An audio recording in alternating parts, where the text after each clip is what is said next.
c'est pas normal.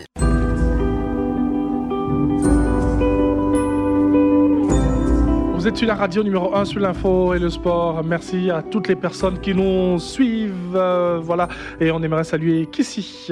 Allez, 20 21 44 48, 20 24 27 87. Premier auditeur à nous appeler depuis Bloléquin. Nous sommes dans l'ouest de la Côte d'Ivoire. C'est monsieur Konapoï Lazare. Avec lui, on parle d'infrastructures scolaires éducatives. Monsieur Konapoï, bonjour. Bonjour, monsieur Thierry Angeval. Nous vous écoutons, cher monsieur. Il faut reconnaître le bravoure du corps enseignant du département de Bloléquin, pondéré des résultats scolaires 2017-2018 très probants, suite à des pourcentages que voici. 68,8% au baccalauréat, 95,38% au BEPC, 97,43% au CEP. C'est l'occasion de remercier leurs différents chefs de service qui sont le proviseur du lycée de Bloléquin, M. Gomé Mendy Ange, et de l'inspecteur de l'enseignement primaire, M. Constructeur Mobio Prosper, tous chapeautés par la Direction régionale de l'éducation nationale, DREN. Merci, monsieur le directeur. Merci beaucoup. À côté de cela, voici ce que nous vivons qui n'est pas normal à Bloléquin. OK. Suite à nos efforts consentis à des résultats annuels. Nous avons une insuffisance du personnel enseignant de façon générale. Professeurs et instituteurs qui manquent. Insuffisance d'écoles et salles de classe où des enseignants se retrouvent en face de 80 à 90 élèves dans des classes pour correction de 80 à 90 feuilles d'interrogation ou de devoirs, ce qui est pléthorique.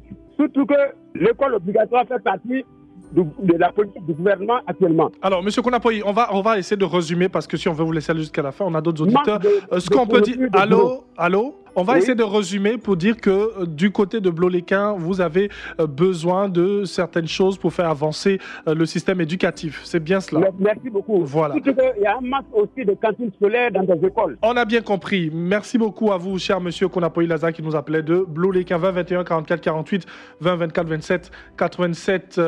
Je pense qu'on peut faire résumer, hein, ça permet à d'autres auditeurs aussi de nous avoir. Monsieur Seka Kona, lui nous appelle d'Abongoa. Allô? Bonjour monsieur. Bonjour, nous vous écoutons monsieur Seka. Vraiment, la voie a été refaite il n'y a même pas 2 ans. Le pont s'est affaissé. Oui. Et pour venir à Kotobi 30 km, il faut faire 60 km. Et j'avais déjà dénoncé ça, mais rien n'est fait. Nous demandons à cette société qui a refait cette voie-là, vraiment de nous sauver de cette situation parce que vraiment c'est difficile. Je vous remercie. Merci beaucoup à vous, cher monsieur. Une doléance ce matin pour réhabiliter pour les routes, pour refaire les routes plutôt. 20 21 44 48, 20 24 27 87. Monsieur Sanogo Yakuba, lui nous appelle de Siakadougou. Allô? Oui, bonjour monsieur. Bonjour, avec vous nous restons sur les routes. Oui, toujours problème des routes entre Grand Laou et Siakadougou. Allô? Allô, oui, nous vous écoutons. Comme je le dis toujours, nous avons cotisé, nos parents ont cotisé pour faire la route entre Grand Laou et Siakadougou. Maintenant, il y a un point là, le problème du pont. Les ponts là, on n'a pas les moyens pour faire les ponts là. Donc on demande à monsieur le président de la République d'accord, nous donner un coup de main pour faire les ponts. Ok. Merci beaucoup à vous, cher monsieur. Déjà une première étape faite par les populations et ils ont besoin de soutien pour terminer ces travaux. Monsieur Kone Adama, lui, nous appelle de Danyama. Allô? Oui, bonjour monsieur. Avec vous, on parle de sécurité, un sujet pas très souvent abordé ici. Nous vous écoutons, cher monsieur. Oui, bon, moi c'est Kone Adama. Oui. C'est au sujet du problème des ex-combattants. Ok. Jusqu'à présent, le gouvernement... On a manifesté, ils ont dit qu'on n'a qu'à se patienter. Et le problème a passé au Conseil des ministres plus que 2 fois. Jusqu'à présent, on ne comprend rien. Ça fait 7 ans. C'est une question qui avait été pourtant réglée il y a quelques... On va dire quelques années. Il y a 2 groupes. Il y a les ex-combattants qui sont venus à la maison de 2002, qui n'ont pas réintégré l'armée. Et ce problème-là, ils ont un dédommagement qui devrait se passer. Et jusqu'à présent, l'État ne fait rien. On a revendiqué à Boaké, ils ont dit non, de se patienter, ils vont régler. Et jusqu'à présent, il n'y a rien qui se passe. Ok. Alors, quand c'est comme ça, c'est pas clair. Bien donc, compris. Oui. On a du mal à vous entendre, cher monsieur. Allô? Oui, allô. Voilà, c'est plus clair. Vous dites? J'ai dit, on souhaite que l'État fasse quelque chose pour ce problème. Bien sûr, bien entendu. Merci beaucoup à vous, cher monsieur Kone Adama, qui nous appelait d'Aniama, monsieur Kwadio Enoch, pour la suite de la Riviera Palmeraie, électrification de son village à Béoumi. Allô? Oui, bonjour monsieur. Bonjour, cher monsieur, nous vous écoutons. Mon village s'appelle Wawassin Ngbabo. Ok. Situé sur la voie de Bodokro-Béoumi. Tous ces villages qui sont sur l'axe Bodokro-Béoumi ont été tous électrifiés, sauf moi, mon village. Bon, nous, on ne comprend pas. Je prends la voix de la radio pour savoir plus quel est le problème. Et surtout pour trouver des solutions. Voilà. Ok. Donc jusqu'à présent, il n'y a pas encore de solution. Les cadres et les chefs du village sont partis ils sont partis voir, comment on appelle ça, le sous-préfet de Béoumi pour en savoir plus. En tout cas, ce monsieur, il a été bien envers nous. Il a adressé un courrier. Le village qui a plus de 500 âmes doit être électrifié. Mais aujourd'hui où je vous parle, tous les villages qui sont sur l'axe Bodokro-Béoumi ont été électrifiés. Mais nous, notre village a été sauté. Or, ce village a été délocalisé à cause de la construction du barrage de Kosso. Jusqu'au jour d'aujourd'hui, on n'a pas bénéficié de ces bienfaits de ce barrage-là. Et vous aimeriez avoir l'électrification finalement de votre village. Rappelez-nous le nom du village, s'il vous plaît, rapidement. Le village s'appelle Wawassin Ngbabo. Merci, nous sommes dans le département de... Situé oui. À 12 km de Béoumi. Merci beaucoup, cher monsieur. Voilà. Merci pour toutes ces informations.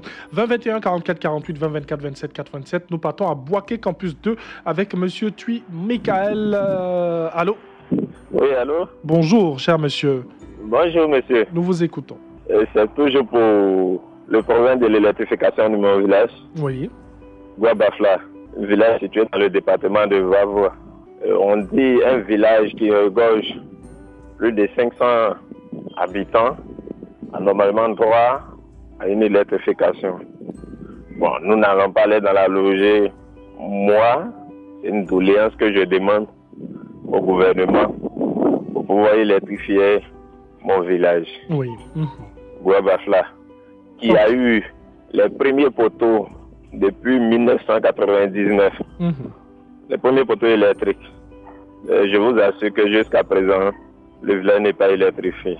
C'est mon cri de cœur. Des choses qui n'est pas bien pour vous, cher monsieur. Merci beaucoup pour les populations, on va le dire, hein, monsieur Tui Michael. Monsieur Conan, Frédéric, depuis San Pedro, allô?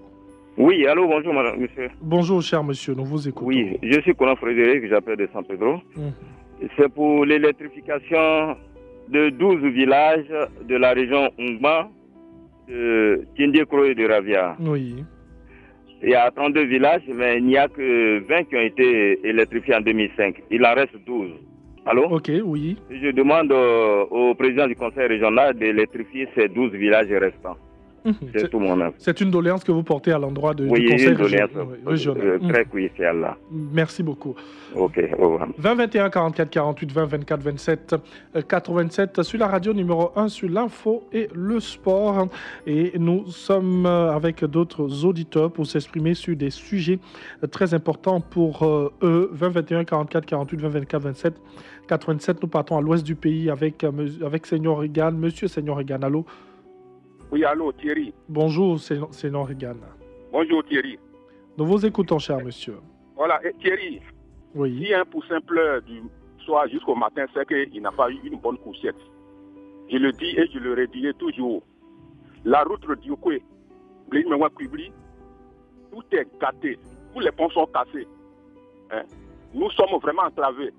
Les ponts sont vraiment gâtés. Les ponts qu'ils ont construits, pas encore 2 à 3 mois, tout est gâté. Et Bléni même qui prend le nom de Bléni Méouin. Je suis tombé là à moto 2 fois. Hein, ils ont placé les tuyaux là, où on passe même. Et puis quand on dévie là, on tombe dans l'eau et les gens se moquent de nous. Mais c'est pas normal. Et encore, la route des choses publiques, mais il y a des autorités, il y a des cadres. C'est pas un cadre de Wangolo qui va venir faire le goudron entre Kwibli et Man. Les cadres des choses de la préfecture de Kwibli et de Diokwe même. Venez quand même faire le goudron entre Man et Kwibli. Moi, je connais des cadres même promotionnels qui sont vraiment auprès du président. Essayez de négocier. Vous allez quand même nous désenclaver. Mais la route, quand on quitte Quibli pour aller à Mas, c'est pas la peine. Un appel à tous les cadres. Hein, oui. Allô? Oui, allô? Je dis un appel aujourd'hui à tous les cadres de la région pour la route Diokwe-Quibli. C'est bien cela? Voilà. Merci tous beaucoup. Les cadres de la cité du Guémont. Diokwe, Quibli, Ma. Essayez quand même de nous arranger. Merci, on a bien compris. On a bien compris, cher monsieur. Il faut faire chercher la richesse. Merci, on a bien compris votre doléance ce matin. L'essentiel, c'est refaire la route et un appel au cadre ce matin. Nous poursuivons et nous allons à Yopougon Biago avec monsieur Koneba Paul. Allô? Allô, monsieur Thierry Angeval. Vous nous ramenez sur les routes encore et nous sommes à Biancouma. Oui, ça fait plusieurs fois que je grogne à propos de l'axe Biancouma-Sipilou. Allons-y, nous vous écoutons. Voilà, ça fait distance de 65 km, hein, quitter Biancouma, aller à Sipilou. Ça fait 65 km. Mais en 4x4, on fait 3 heures à 4 heures de temps. Vraiment, je demande pardon à ce que l'État puisse faire quelque chose pour nous. Tous nos ponts sont actuellement coupés. On est coupé du reste, hein, alors qu'on fait frontière avec la Guinée. Vraiment, je vous demande par votre canal pour que l'État puisse vraiment se pencher sur notre cas. Surtout, je m'adresse particulièrement à M. Amadou Gon-Koulibaly, qui est notre allié. Merci beaucoup à vous, cher voilà. monsieur. Monsieur Koneba Paul, qui nous appelait de Yopougon, mais qui planchait sur un problème de route à Biancouma.